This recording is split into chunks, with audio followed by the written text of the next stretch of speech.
정상적으로 신앙생활 하는 분이라면 누구나 다 기쁨과 감사와 그리고 감격이 넘치는 신앙생활 하기를 원할 것입니다.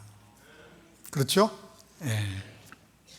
저는 그런 신앙생활의 기쁨, 감사, 감격을 누리기 위해서 가장 중요하게 필요한 것은 이 복음이 무엇인지 잘 이해하는 것이고, 또 신앙생활의 본질이 무엇인지를 잘 알고 적용하는 것이라 이렇게 생각이 됩니다.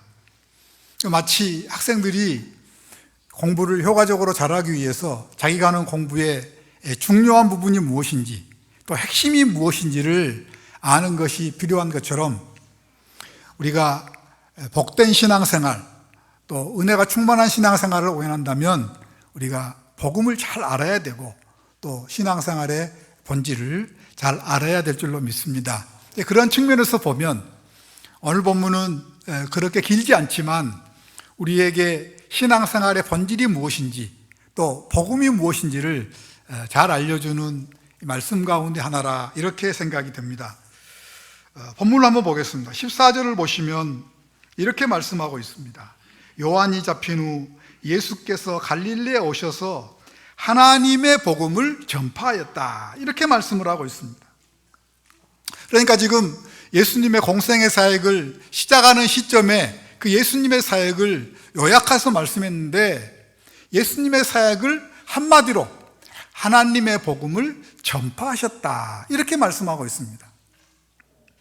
그런데 좀 특별한 점은 그냥 예수님께서 복음을 전파하셨다 이렇게 말씀하지 않고 하나님의 복음을 전파하셨다 이렇게 말씀을 하고 있습니다. 물론 오늘 본문뿐만 아니라 신약 성경을 보면 종종 그냥 단순하게 복음이라고 하지 않고 하나님의 복음이라 이렇게 표현하는 데가 종종 있고, 또 사도 바울 같은 경우에는 로마서 1장 1절에 뭐라고 말씀하고 있냐면, 내가 하나님의 복음을 위하여 택정함을 받았다. 그래서 그냥 단순하게 복음을 위해서 택정함을 받았다고 말씀하지 않고 하나님의 복음을 위해서 택정함을 받았다 이렇게 말씀을 하고 있습니다. 그러면 왜 단순하게 복음이라고 말씀하지 않고 신약 성경 곳곳에서 하나님의 복음이라 이렇게 말씀하고 있을까? 이거는 하나님의 복음이라고 하는 뜻은 어떤 뜻이냐면, 하나님께서 마련하신, 또는 하나님께서 주도적으로 주신 그런 의미가 있어요. 헬라어에 보면, 헬라어에 이제 성경 원문이 기록된 헬라어에 보면 이 소유격의 여러 가지 용법 가운데 이 주격 소유격이라는 용법이 있어요. 그게 무슨 말이냐면, 형식적으로는 소유격으로 되어 있지만 주어의 역할을 할 때 그런 경우가 굉장히 많아요. 그거를 주격 소유격이라 그렇게 말씀하는데, 오늘 하나님의 복음이라고 하는 것도 역시 주격 소유격에 해당되는 것입니다. 다시 말하면 하나님께서 예수 그리스도를 이 땅에 보내셔서 십자가에 못 박으셔서 우리에게 구원의 길을 허락하셨는데, 그렇게 예수 그리스도를 보내셔서 우리에게 구원의 길을 허락하신 그것이 하나님께서 주도적으로, 주권적으로 그 하나님이 계획하시고 또 시작하시고 또 준비하시고 진행하셨다가 우리 하나님께서 완성하신 복음이라, 바로 그런 말이 되는 것입니다. 물론 하나님께서 구원의 통로로 사용하셨던 구약의 이스라엘 백성들이 맡겨진 사명 잘 감당하지 못했어요. 연약해서 죄도 짓고 하나님께서 그들이 해야 될, 그들에게 맡겨진 사명을 잘 감당하지 못했습니다. 또 많은 악한 세력들이 하나님의 구원 계획을 방해를 했습니다. 바로를 비롯해서, 바벨론을 비롯해서, 로마를 비롯해서, 또 예수님 공생애 당시에 많은 종교 지도자들이 하나님께서 우리에게 허락하신 이 구원의 놀라운 은혜를 방해하고 또 도전하고 이렇게 했지만, 하나님께서 우리에게 주셨던 예수 그리스도를 통한 이 구원의 복음은 하나님께서 주도적이고 주권적으로 계획하시고 시작하시고 진행하셨다가 완성하신 복음이라, 이런 의미가 있어서 그냥 단순하게 복음이라 이렇게 말씀하지 않고 하나님의 복음이라 이렇게 말씀하셨다는 것입니다. 그래서 15절을 보면 그 하나님의 복음에 대해서 구체적으로 설명하고 있는데요, 먼저 15절 앞부분을 보면 이르시되 때가 찼고 그랬습니다. 그 하나님의 복음이 실현되고 완성하신 시간적인 배경이, 그러니까 하나님께서 정하신 때에, 하나님께서 가장 적절하다고 판단하신 그때에, 그때가 참에 하나님의 복음을 우리에게 주셨다는 것입니다. 우리가 잘 알고 있는 것처럼 하나님께서는 창세기 3장 15절에 우리에게 예수 그리스도를 통한 구원을 약속하셨어요. 그리고 300번 이상 계속해서 예수 그리스도를 통한 구원을 우리에게 말씀하셨어요. 계속 하나님께서 계획하셨던 것, 하나님께서 계속해서 진행하신 다음에 하나님께서 가장 적절하다고 생각하는 그 시점에, 역사의 한순간에 하나님의 때가 참에 하나님께서 우리에게 이 구원의 복음, 예수 그리스도를 통한 복음을 우리에게 주신 줄로 믿습니다. 사랑하는 여러분, 우리 하나님은 역사를 주관하신 하나님인 줄로 믿습니다. 우리 하나님은 우리의 생사화복을 주관하신 하나님인 줄로 믿습니다. 역사와 이 땅에서 일어나는 모든 일들은 하나님께서 정하신 하나님의 목표를 향하여 달려가고 있는 줄로 믿습니다. 물론 우리가 이 땅을 살아가다 보면 우리 인간의 논리와 우리 인간의 상식으로는 이해할 수 없는 많은 일들을 우리가 경험하며 삽니다. 전혀 예상치 않았던 사고를 경험할 수도 있고, 또 천재지변이나 자연재해를 우리가 경험할 수도 있고, 또 때로는 우리가 살아가면서 선한 사람들이 억울하게 피해를 보고 고난을 당하는 것도 보기도 하고, 또 악한 사람들이 승승장구하는 불합리하게 보이는 일들을 우리가 경험하게 됩니다. 그때 우리는 좌절할 수도 있고, 때로는 낙심할 수도 있고, 시편 기자가 고백했던 것처럼 어찌하여 하면서 하나님께 원망과 불평을 토로하실 수도 있습니다. 그러나 성경은 너무나도 분명하게 이 세상에 어떤 것도 우연히 우발적으로 발생하지 않는다고 말씀하고 있습니다. 이 세상에서 발생하는 모든 일들은 다 하나님의 주권과 섭리 속에서 우리가 다 이해하지 못하지만 하나님의 뜻 가운데에서 발생한다, 그렇게 말씀을 하고 있습니다. 참새 한 마리도 하나님의 허락 없이 떨어지지 않는다, 하나님이 허락하셔야만 떨어진다, 그렇게 말씀하고 있습니다.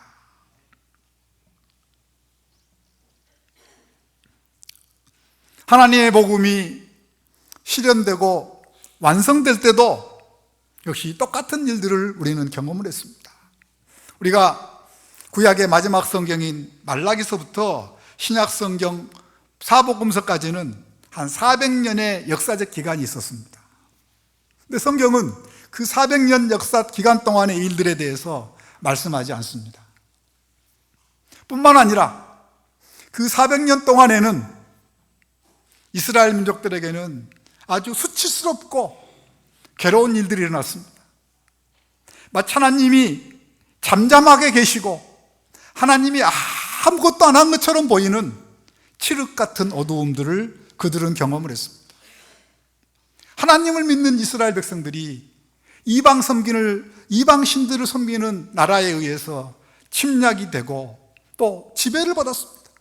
또 하나님을 믿는 하나님의 백성들이 이방 신들을 믿는 나라에 포로로 잡혀가기도 하고, 또한 디아스포라로 흩어져서 유리하며 방황하며 살았습니다.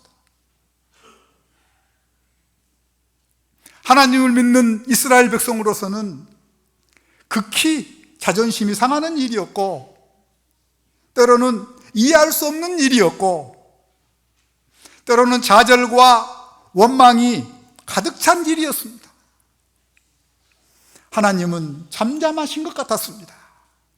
하나님은 모르시는 것 같았습니다. 그러나 하나님은 그 가운데서도 우리 인간들이 알지 못하는 그 상황 가운데에서 하나님은 여전히 하나님께서 계획하셨던 하나님의 구원 계획을 진행하셨는 줄로 믿습니다. 그리고 그 하나님의 때가 될 때, 하나님의 때에 하나님께서는 우리를 향한 하나님의 구원 계획을 예수 그리스도를 보내셔서 완성하신 줄로 믿습니다. 우리의 개인적인 신앙과 삶에 있어서도 마찬가지입니다. 아마 우리 가운데에는 참 힘든 삶을 살고 계시는 분도 있으리라고 생각을 합니다. 아픈 마음을 안고 하나님 앞에 정말 눈물을 흘려서 아마 기도하시는 분들도 계시리라고 생각을 합니다. 여러분, 우리가 감당할 수 없는 이 삶의 문제, 이 문제가 언제 해결이 됩니까? 우리의 기도와 소원이 언제 하나님 앞에 응답이 되고 언제 우리의 문제가 해결될 수가 있겠습니까? 언제요? 우리의 때가 아니고 하나님의 때에, 하나님께서 가장 합당하다고 생각하는 그 때에 우리의 문제가 해결이 되고 하나님의 뜻이 이루어질 줄로 믿습니다. 저는 성숙한 믿음의 사람과 또 어린아이의 신앙에 구별할 점이 여러 가지가 있다고 생각이 되지만, 저는 이 부분도 성숙한 신앙과 어린아이의 신앙을 구별할 수 있는 좋은 부분이 아닐까 생각이 됩니다. 어린아이의 신앙은 어려움 당하게 되고 또 문제가 발생했을 때 하나님 앞에 자기가 때를 딱 정합니다. 하나님, 언제까지 쉬어야 합니다. 언제까지 저의 기도를 들어주셔야 합니다. 언제까지 이 문제를 들어주셔야 합니다. 자기가 때를 딱 정합니다. 그리고 자기가 정하는 때에 하나님께서 문제를 해결해 주시지 않고 기도에 응답하지 않으면 원망하고 불평하고 또 좌절하고 또 하나님이 원치 않는 인간적인 수단과 방법을 동원을 해서 그 문제를 해결하려고 합니다.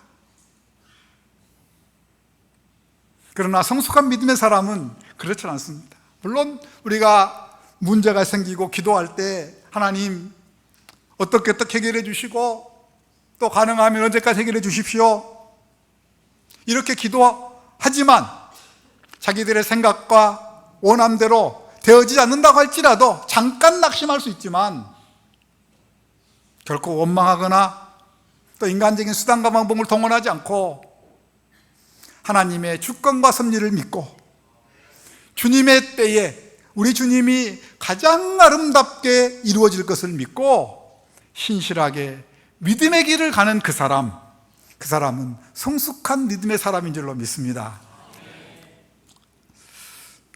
저는 고등학교 2학년 때 몸이 아파서 이제 학교를 휴학을 하면서 예수를 믿기 시작했습니다. 그리고 이제 고등학교 졸업할 무렵에 앞으로 내가 신학을 해서 목사가 돼야 되겠다 마음에 결심을 했습니다. 그런데 하나님께서 제 육체의 연약함은 회복시켜 주지를 않았어요. 고등학교 2학년 때 제가 아프기 시작했는데 제가 30살에 장가를 갔는데 장가 갈 때까지 육체적으로 참 힘든 시간들을 보냈습니다. 이 머리부터 발끝까지 상한 곳이 없었습니다. 특별히 제가 이제 20대 후반에 신학대학원에서 공부를 할 때는 거의 수업을 반 이상을 못 들어갔습니다. 그래서 저희 친구들이 말은 하지 않았지만, 야, 앞으로 저 친구가 어떻게 학교를 졸업하고 사역을 할 수 있을까? 저리 연약한 몸을 가지고 저런 건강을 가지고 어떻게 목회를 할 수 있을까? 많이 걱정을 했습니다. 그런데 제가 결혼을 하니까 갑자기 건강이 회복이 많이 됐습니다. 주변에서는 장가를 잘 가서 근데 장가를 잘 간 건 아닌 것 같고 그때가 하나님의 때인 줄로 믿습니다. 얼마나 힘들었겠어요. 20대 때 하고 싶은 건 많고 또 공부도 좀 한번 마음껏 해보고 싶었고 이것저것 해보고 싶은 게 많았는데 아무것도 할 수 없었습니다.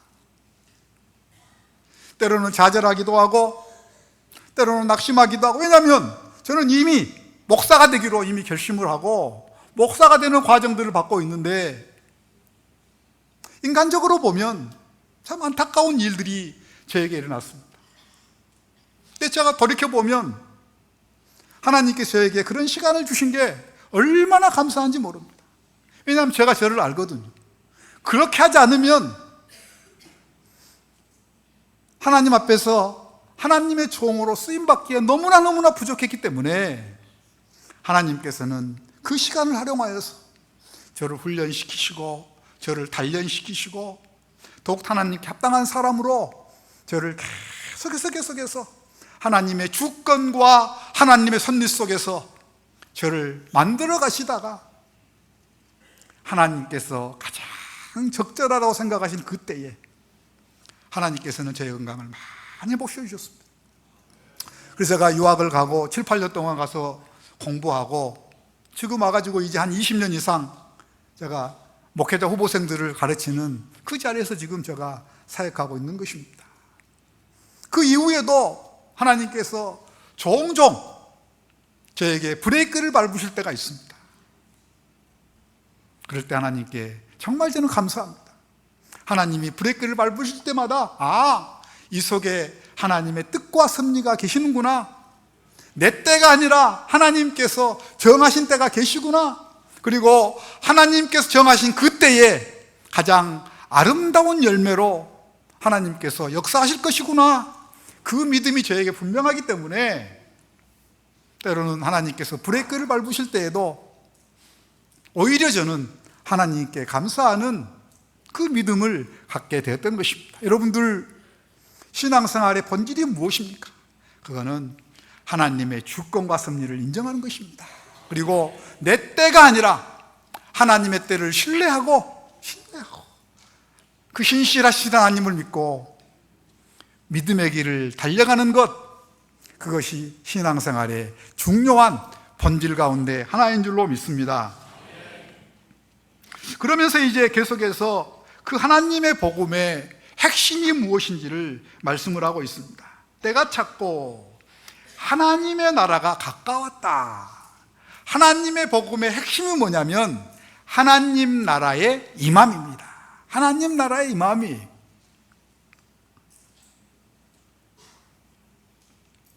실제로 우리가 복음서를 보면 예수님의 사역의 핵심이 하나님 나라인 것을 우리가 쉽게 알 수가 있습니다. 예를 들면 누가복음 4장 43절을 보면 예수님께서 뭐라고 말씀하고 있냐면 하나님 나라의 복음을 전하기 위하여 내가 보내심을 받았노라, 이렇게 말씀하고 있습니다. 그리고 예수님께서 자주 비유를 통하여서 하나님 나라에 대해서 잘 설명해 주셨습니다. 또 우리가 사도행전 1장을 보면 예수님께서 부활하시고 승천하시는 40일 동안 예수님 무엇 하셨느냐, 성경은 한 문장으로 말씀하고 있습니다. 하나님 나라에 관한 일을 말씀하셨더라. 예수님의 사역의 핵심이 바로 하나님 나라에 있습니다. 오늘 본문도 똑같이 하나님의 복음의 핵심이 뭐냐? 하나님의 나라다. 하나님의 나라가 임하는 것이다.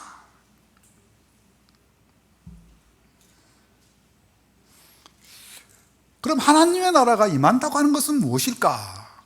많은 사람들이 하나님 나라 하면 요즘에는 이제 많이 좀 덜하지만 예전에는 하나님 나라 가면 우리가 이 땅을 떠난 다음에 갈 어떤 장소 이런 식으로 하나님 나라를 많이 이해를 했습니다. 그건 하나님 나라를 잘못 이해한 것입니다. 하나님 나라는 크게 우리가 하나님 나라를 잘 이해하려면 크게 두 가지를 잘 우리가 이해를 해야 됩니다. 첫 번째는 뭐냐면 하나님의 나라는 장소가 아니고 하나님의 나라는 통치와 다스림입니다. 그러니까 하나님의 나라가 임한다 하는 것은 무슨 말이냐면 하나님 어떤 장소가 우리에게 임한다는 걸 말하는 게 아니고 하나님의 통치와 다스림이 우리에게 임한다, 이런 말입니다. 또 하나님 나라에 들어간다 하는 것은 뭐냐면 어떤 장소로 들어가는 걸 말하는 게 아니고 하나님의 통치와 다스림으로 우리가 지금 들어가게 되었다. 이 첫 번째가 바로 하나님 나라는 장소의 개념이 아니고 통치나 다스림의 개념이에요. 두 번째, 하나님의 나라는 현재적인 측면과 미래적인 측면이 함께 있습니다. 이게 무슨 말이냐면 현재적인 측면은 이미 임했고 우리가 경험할 수 있는 것이다. 미래적인 측면은 뭐냐면 이미 임했고 우리가 경험할 수 있지만 아직 완성되지 않았다, 그런 의미입니다. 그러니까 우리가 구원으로 이야기하면 우리는 이미 구원을 받은 사람이잖아요. 그러나 아직 구원의 완성은 우리가 이 땅을 떠나든지 주님이 다시 오시든지 그때가 구원의 완성되는 날인 것입니다. 그러니까 우리가 이 땅에 현재적인 측면과 미래적인 측면이 함께 있다고 하는 것은 무슨 말이냐면 우리가 이 땅에서 이미 우리에게 임하신 하나님의 통치와 다스림을 경험할 수가 있습니다. 그러나 여전히 우리는 그 하나님의 통치와 다스림, 하나님의 나라가 완성되지 않았기 때문에 여전히 우리는 아픔도 경험하고 여전히 슬픔도 경험하고 여러 가지 괴로움도 경험하고 또 전국에 가서는 이 땅에서 죽음도 경험하고 뿐만 아니라 사탄의 유혹과 시험이 계속해서 우는 사자와 같이 삼킬 자를 찾기 위해서 발버둥 치는 그런 마귀의 유혹과 시험 가운데 여전히 우리가 지금 살고 있는 것입니다.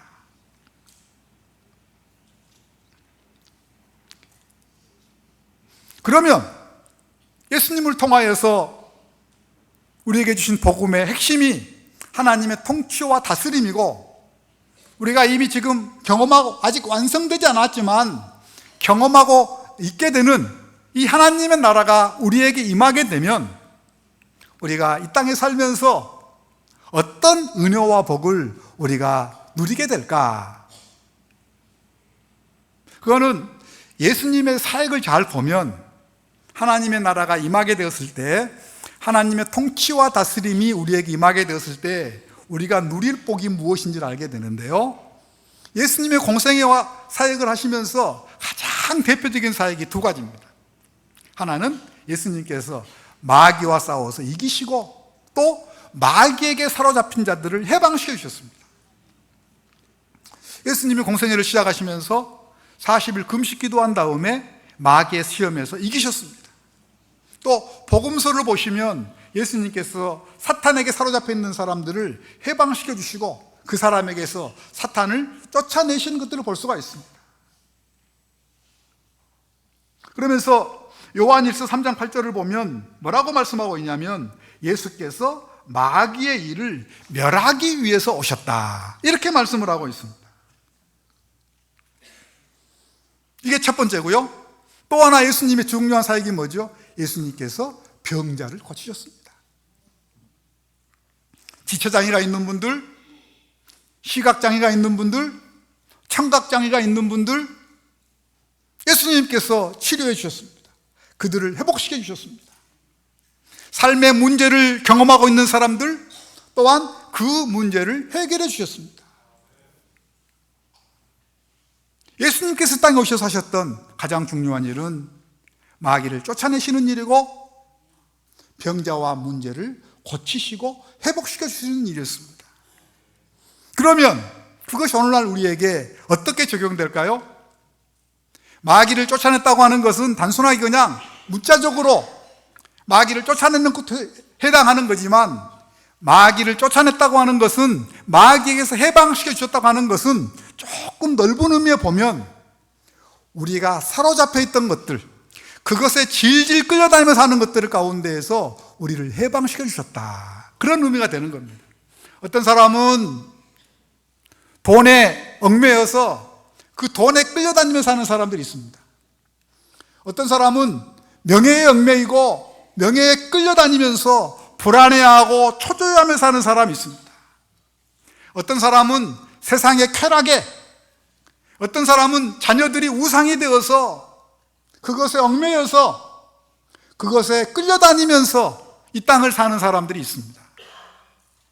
하나님의 통치와 다스림이 임하게 되면 완전하진 않지만 그동안 내가 얽매여 살던 것들, 물질일 수도 있고 명예일 수도 있고 세상의 쾌락일 수도 있고 자녀일 수도 있는 내가 얽매여 사는 것에서 참 자유하게 되고 그로 인하여 불안 초조해하지 않고 참 평안을 누리는 은혜를 우리가 하나님의 통치와 다스림이 임하게 되면 경험할 수가 있다는 것입니다. 또 한 가지, 이제 예수님께서 병자를 치료하시고 문제를 해결하시는 것, 그것도 물론 예수님께서 병자를 치료하시고 문제를 해결하시는 것, 그거 포함하지만 조금 넓게 보면 우리의 연약함과 한계를 극복하는 것입니다.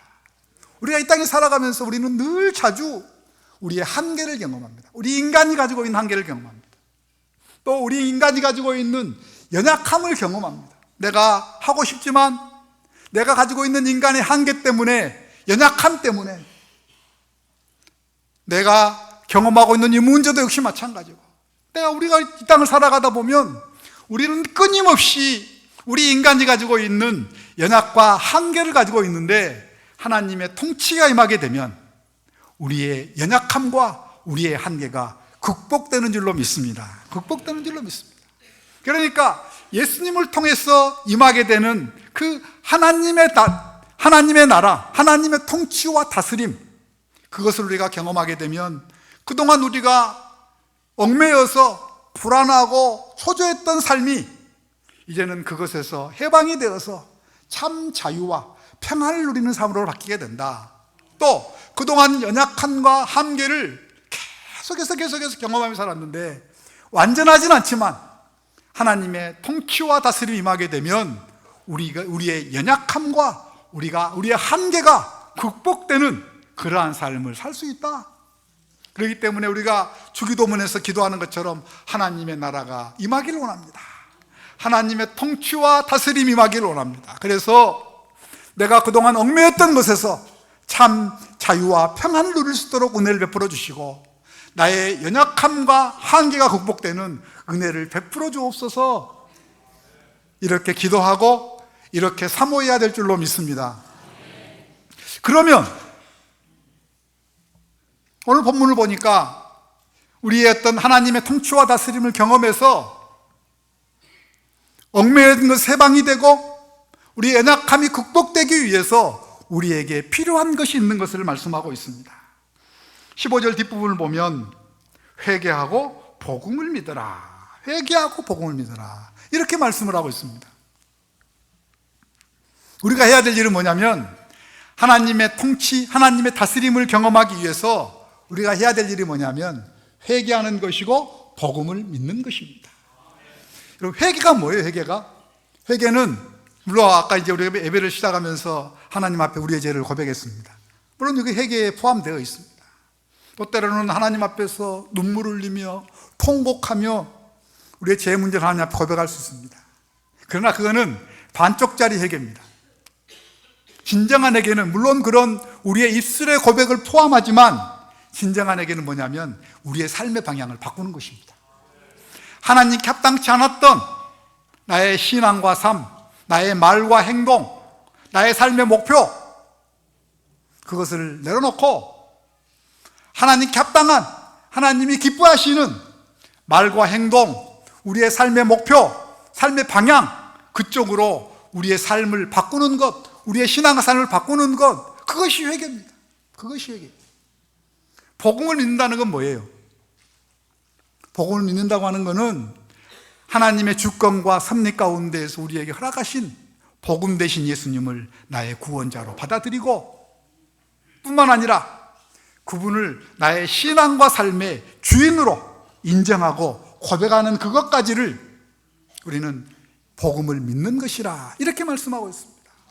그러니까 우리가 하나님의 통치와 다스림이 이 땅에 임했는데 그 하나님의 통치와 다스림을 통하여서 모든 얽매인 것이 해방이 되고 우리의 연약함이 극복이 되기 위해서는 우리의 삶의 방향을 바꾸고 예수님을 나의 신앙과 삶의 주인으로 온전히 모셔드리는 것, 이랬을 때 우리는 하나님의 통치와 다스림을 경험할 수 있다.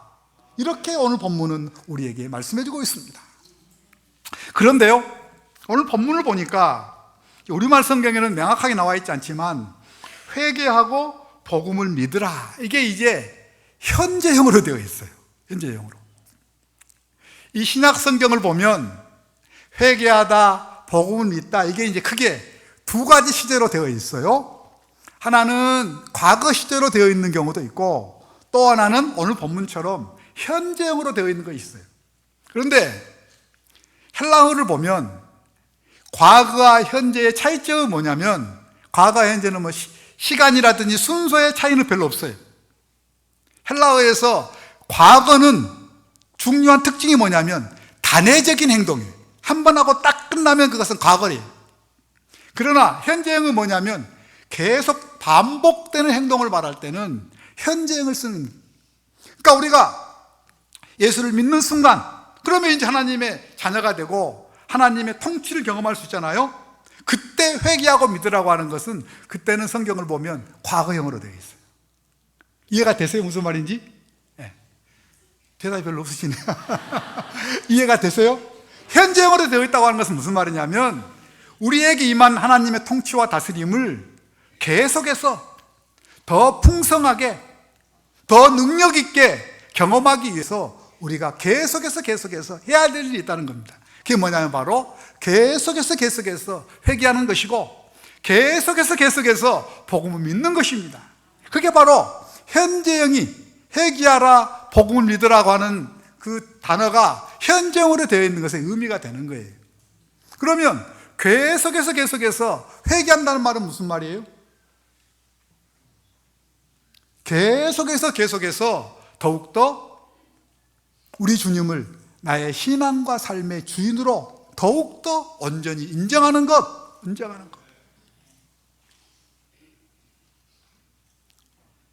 당연히 그렇기 때문에 우리의 신앙과 삶이 예전보다는 더욱 하나님께 합당한, 하나님께서 기뻐하시는 신앙과 삶의 모습으로 계속해서 발전해 나갈 때 우리는 하나님의 통치와 은혜를 더욱더 풍성하게, 더욱더 능력 있게 경험하게 될 줄로 믿습니다. 이게 은혜의 선순환이에요, 선순환.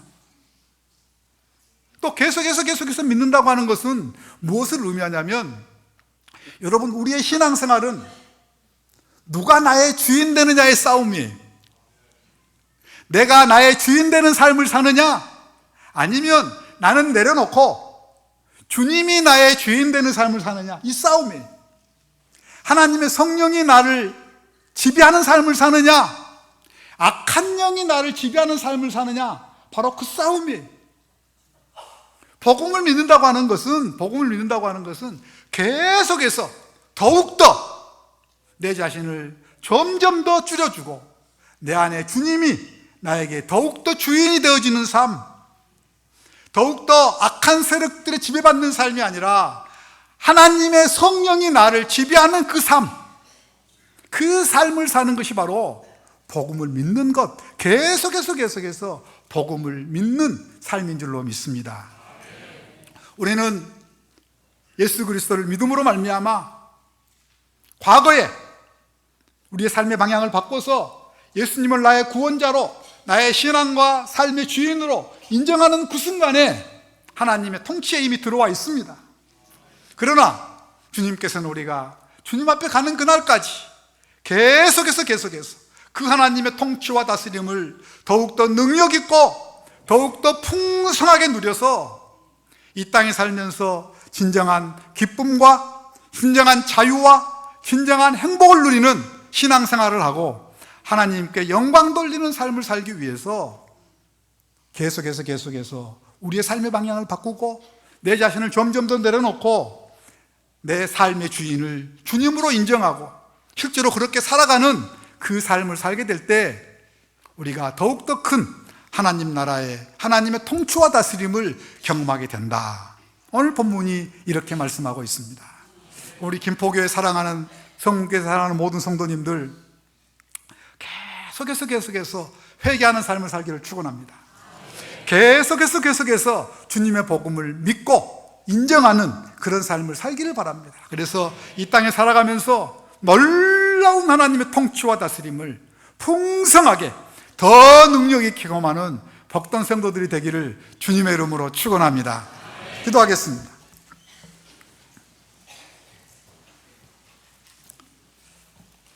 하나님, 같이 말씀을 나누었습니다.